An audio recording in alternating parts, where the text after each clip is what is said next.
Abramovich, Roman Abramovich, Roman Abramovich, Roman Abramovich, Roman Abramovich. What's up the Chelsea? Welcome back to CBC. Welcome back to Chelsea Bola Channel. Jumpa lagi di episode ke-187. Kemarin kita tidak ada konten ya, karena CBC itu berhalangan. Tapi 2 hari yang lalu kita sudah membahas terkait Kendrick Paes yang sudah berada di Cobham, sedang berlatih dan training bersama Sport Squad, dan juga transfer loan terkait David Washington ke Santos, serta pesan yang sangat penting dari John Obi Mikel. So, buat teman-teman yang ketinggalan, dapat langsung klik link di atas. Oke, jadi di episode kali ini kita akan membahas preview match antara Aston Villa versus Chelsea. Namun seperti biasa, sebelum lanjut menonton, pastikan teman-teman sudah mengklik tombol like. Dan buat yang pertama kali menonton channel CBC ini, dapat langsung klik tombol subscribe. Oke, without further ado, let's get started. Ya, 2 tim, 1 inspirasi. Ya, 1 aspirasi apa? Ya, 1 aspirasi tersebut adalah mengamankan posisi 4 besar. Dan di sini kita bisa lihat Chelsea berada di posisi ke-6 bersama Bournemouth yang berada di posisi ke-5, di mana keduanya mengoleksi poin yang sama, yaitu 43 poin. Sedangkan Aston Villa sendiri saat ini berada di posisi ke-9 dengan jumlah poin 39. Selisih 4 poin. Dan di bawahnya Aston Villa di peringkat 10 ada Brighton yang mengalahkan Chelsea 2 kali back to back di FA Cup dan juga di Premier League dengan 37 poin. Ya, Unai Emery sendiri itu akan mengusung misi balas dendam setelah sebelumnya mereka itu kalah 3-0 dalam pertandingan di match pertama di Stamford Bridge di awal Desember yang kemarin. Namun sepertinya misi tersebut akan sedikit sulit, ya. Bukan sulit, sedikit sulit, karena kita mengingat mereka itu dalam 5 pertandingan terakhir tidak pernah menang, ya, dengan 1 kekalahan dan 4 hasil imbang. Dan hal ini diperburuk dengan catatan dari 21 pertandingan di Premier League, ya. Mereka itu hanya memenangkan 6 pertandingan, sedangkan sisanya itu 9 draw dan juga 6 loss. Dan yang mencengangkan lagi, mereka dari 22 pertandingan di kandang sendiri, mereka itu hanya kalah 1 kali. Dan itu pun sudah lama, ya, di sekitar Agustus 2024 saat mereka kalah 2-0 atas Arsenal. Di samping itu, fun fact-nya, sebenarnya dari 11 pertandingan di kandang saat menghadapi Chelsea, mereka itu hanya memenangkan 2 pertandingan.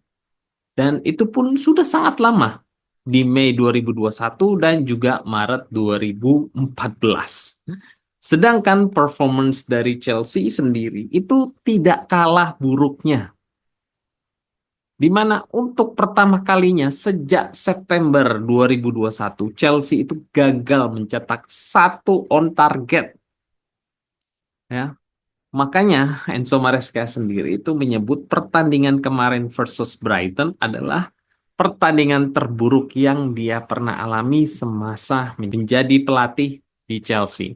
Dan tentu saja di pertandingan ini, kali ini kita berharap itu Chelsea dapat bounce back atas performance yang buruk dalam 2 bulan terakhir ini.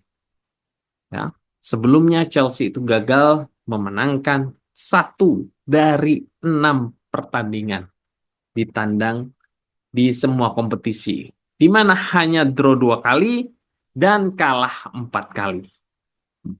Dan mereka itu hanya mencetak 2 gol di dalam 5 pertandingan tandang di Premier League. Catatan yang cukup tragis. Mengingat kita itu dulu awal-awal jago tandang daripada kita bermain di kandang kan ya, di musim ini. Tapi sekarang sepertinya performance tandang kita ini benar-benar flop, guys. Oke, kita langsung masuk ke tim news dari Aston Villa. Ya. Jadi mereka ini masih tanpa trio Pau Torres, kemudian Amando Onana, dan Boubacar yang mereka ini semua cedera. Sedangkan Ezri Konsa, kemudian Leon Bailey, dan juga Ross Barkley itu kondisinya masih diragukan. Dan Axel Disasi, pemain Chelsea yang dipinjamkan ya, tentu saja tidak dapat turun di match kali ini karena berlawanan dengan klubnya sendiri ya. Sehingga Unai Emery ini kemungkinannya itu akan menurunkan Lamar Bongande bersama Thior Mings untuk di lini belakang, sedangkan Marcus Rashford yang belum mencetak gol untuk Villa sejak bergabung dari MU, ya, dipastikan dia ini dapat turun dan tentu saja dia ini adalah pemain yang berbahaya karena dia telah mencetak 4 gol di dalam 8 pertandingan saat melawan Chelsea. Sehingga Morgan Rogers, Marco Asensio, dan juga Watkins akan mendampingi Rashford di lini depan dari Aston Villa. Di mana hal ini, menurut CBC, mereka itu adalah deretan pemain yang sangat menyeramkan bila kita membandingkan dengan lini serang dari Brighton kemarin. Sedangkan Chelsea sendiri masih tanpa Mudryk karena dia terkena ban, kemudian Noni Madueke dan Nicholas Jackson.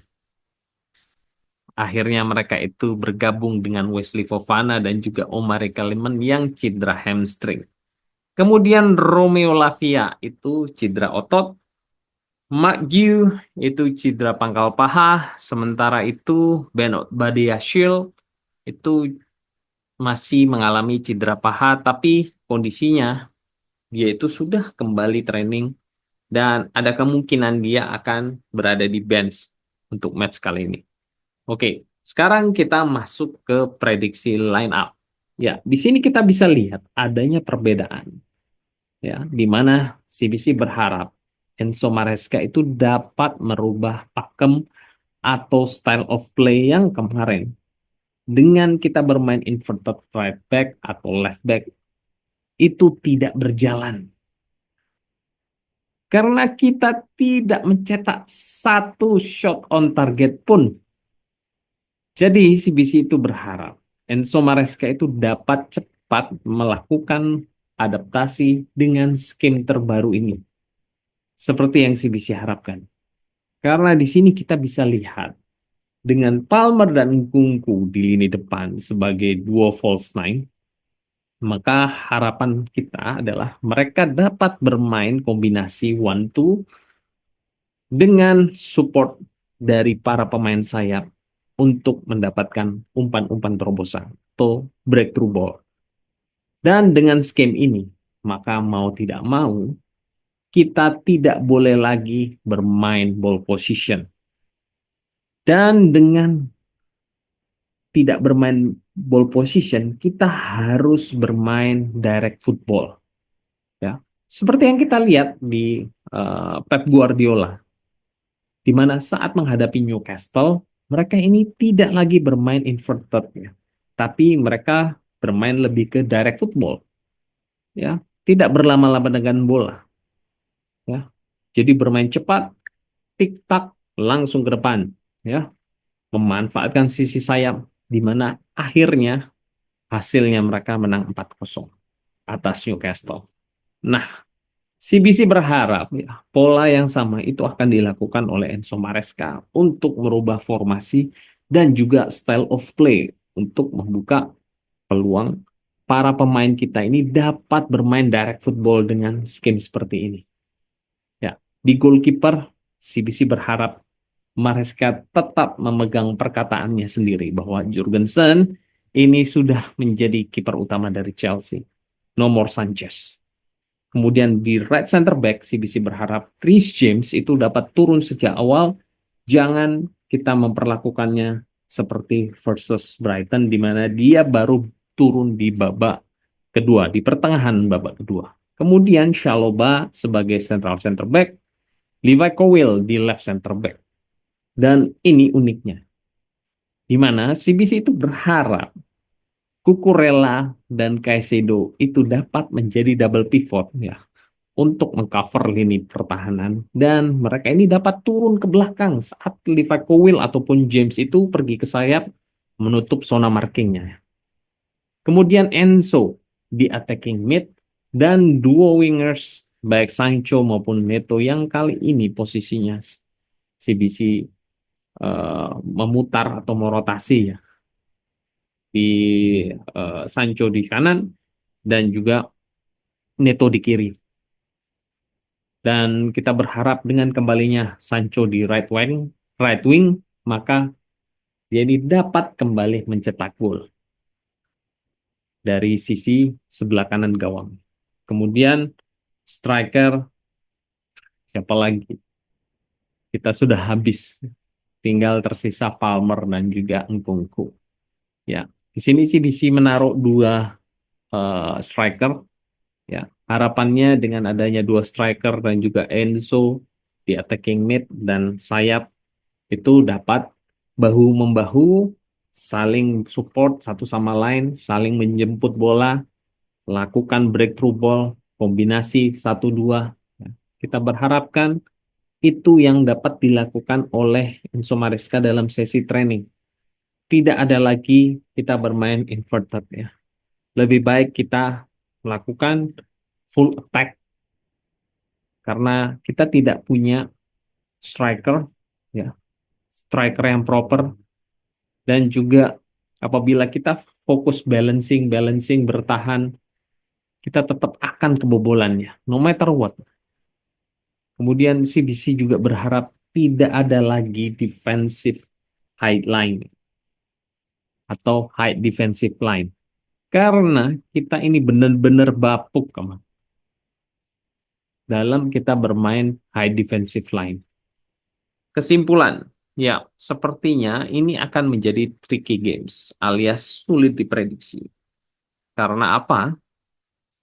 Karena tim yang berada di bawah Villa sendiri yaitu Brighton berhasil mengalahkan Chelsea 2 kali berturut-turut. Dan Villa sendiri itu kemarin berhasil menahan imbang tim terbaik Liga Inggris yaitu Liverpool dengan skor 2-2. Nah, pertanyaannya itu adalah apakah Chelsea dapat memanfaatkan faktor kelelahan skuad dari Aston Villa, atau kita akan tetap kembali kalah? Well, kalau itu yang terjadi, nggak tahu lagi deh. CBC mau ngomong apa lagi. Sudah kehabisan kata-kata, guys.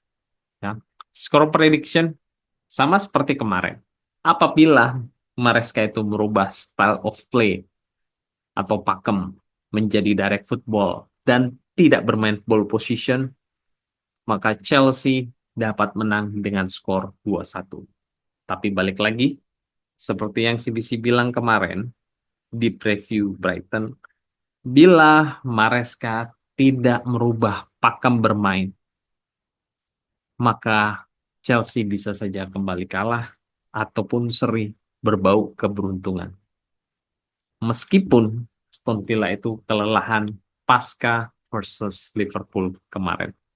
Oke, untuk menutup video dari CBC kali ini, CBC mau mengingatkan, jangan lupa setel alarm di hari Minggu dini hari pukul 12:30 waktu Indonesia bagian Barat untuk menyaksikan pertandingan Aston Villa versus Chelsea.